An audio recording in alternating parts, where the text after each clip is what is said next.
Period ଗୋଟେ ଏମିତିଆ ଜିନିଷ ଯାହା ବିଷୟରେ କଥା ହେବା ପାଇଁ ଆଜି ବି ଲୋକ କୁଣ୍ଠାବୋଧ କରନ୍ତି। ଯୋଉଟାକୁ ଆମର ମାସିକ ଋତୁସ୍ରାବ କୁହାଯାଏ, ସେଇ ବିଷୟରେ ଖୋଲିକି କଥା ହେବା ପାଇଁ ଆଜି ବି ବହୁତ ଜାଗାରେ କେହି ଚାହାନ୍ତିନି। ଭାବନ୍ତି କି ସେଇଟା ଗୋଟେ ଖରାପ ଜିନିଷ, ଯାହା ବିଷୟରେ ଆମେ କାହାକୁ କହିପାରିବୁନି କି ପଚାରି ପାରିବୁନି।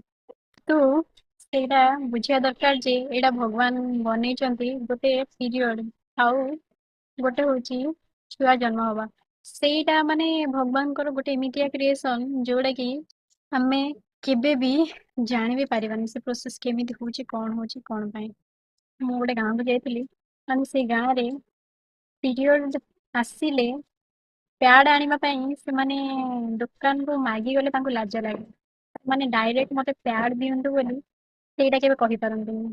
ଗୋଟେ ଝିଅ ପିରିୟଡ଼ ହେଇଛି, ସେ ଗୋଟେ ପୁଅକୁ କହିପାରିନି କି ମୋ ପାଇଁ ଯାଇକି ପ୍ୟାଡ୍ ଆଣିବେ ବୋଲି, କି ତା ଭାଇ ହୁଅନ୍ତୁ କି ନିଜ ବାପା ବି ହୁଅନ୍ତୁ, ତାଙ୍କ ସାମ୍ନାରେ ମାନେ ମୁହଁ ଖୋଲିକି କହିପାରିନି ଯେ ମୋର ପିରିୟଡ଼ ହେଇଛି, ମୋ ପାଇଁ ଗୋଟେ ପ୍ୟାଡ୍ ଆଣିବେ। ଯୁଗ ବଦଳି ଯାଉଛି କିନ୍ତୁ ଲୋକମାନେ ଆଜି ବି ସେଇ ପୁରୁଣା ମେଣ୍ଟାଲିଟିରେ ଅଛନ୍ତି। ଏଇ ଜିନିଷ ମାନେ କୁହନ୍ତିନି ଖୋଲିକି, ଆଉ ସେମାନେ ଏଇଆ ଭାବନ୍ତି ଯେ ଖୋଲିକି କହିଦେଲେ କିଏ ମତେ କାଳେ କଣ ଭାବିବ, ମତେ ଲାଜ ଲାଗିବ।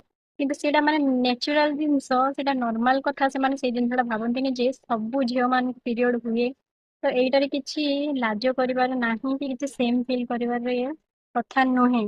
ନୋ ଡାଉଟ୍ କାହାର ଯଦି ମନ୍ଥଲି ପ୍ରୋବ୍ଲେମ ହୁଏ ସେଇଟା ଅଲଗା କଥା, କିନ୍ତୁ ସବୁ ମାସରେ ଆସିବାଟା ଆସେ। ତ ସବୁ ମାସରେ ମାନେ ଏମିତି ହିଁ ଡରିବେ କି କହିବେନି କି କାହା ଆଗରେ କି ମତେ ପିରିୟଡ଼ ହେଇଛି, ମତେ ପ୍ୟାଡ୍ ଦରକାର, କିମ୍ବା ମୋ ପିରିୟଡ଼ ହେଲେ ମତେ ଇସୁ ଆସେ, ମୋ ପେଟ କାଟେ, କି ମତେ ଘରେ ବି କିଛି ବି ଦରକାର ଯାହା ନିଡି ଥାଏ ସେଇ ଟାଇମରେ, ସେ ସବୁ ଜିନିଷ ଆଟଲିଷ୍ଟ ମାନେ ଖୋଲିକି କହିବା ଦରକାର ଯେ ସାମ୍ନା ବାଲା ବୁଝୁ କି ମତେ କଣ ଦରକାର କଣ ନାହିଁ।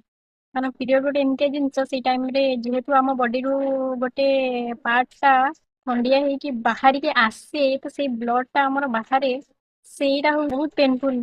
ପେନ୍ ବି ହୁଏ, ଏମିତି ନାଇଁ କହିପାରିବିନି ପେନ୍ ହୁଏନି, କିନ୍ତୁ ନାଇଁ ନର୍ମାଲ ପେନ୍ ହେଲା ଯଦି ଠିକ ଅଛି, କିନ୍ତୁ କାହାକୁ କାହାକୁ ପେନ୍ ସିଭିୟର ବି ହୁଏ, ତାର ବି ଇସ୍ୟୁ ଅଛି। ସେଇଟା ବି ମୁଁ ଆଉ କୋଉଦିନ ଗୋଟେ ଟପିକରେ ପୁରା ଫୁଲି ଡିସ୍କସ୍ କରିଦେବି କି ପିରିୟଡ଼ ମାନେ ରେଗୁଲାର ପିରିୟଡ଼ ଆମର କେତେ ଦିନରେ ହୁଏ, କଣ ହୁଏ। ଆଉ ଯଦି କିଛି ମାନେ ଇସ୍ୟୁ ଆସୁଛି ପିରିୟଡ଼ରେ, ନ କହିବେ ସେଇ ଜିନିଷଟାର ଟ୍ରିଟମେଣ୍ଟ ବି ଯଦି ନ କରିବେ, ଇନ୍ ଫ୍ୟୁଚର ଆମର ଇନଫର୍ଟିଲିଟି ହୁଏ, ଯୋଉଟା କୁହନ୍ତି କି ଆମର ଛୁଆ ହଉନି, ଛୁଆ ରହୁନି। ଆଜିକାଲି କପିଲ ମାନେ ବହୁତ ସଫର କରୁଛନ୍ତି, ତ ସେଇ ସବୁ ଜିନିଷ ନେଗଲେକ୍ଟ କଲେ ହିଁ ଆମେ ଏତେ ସଫର ହୁଅନ୍ତୁ।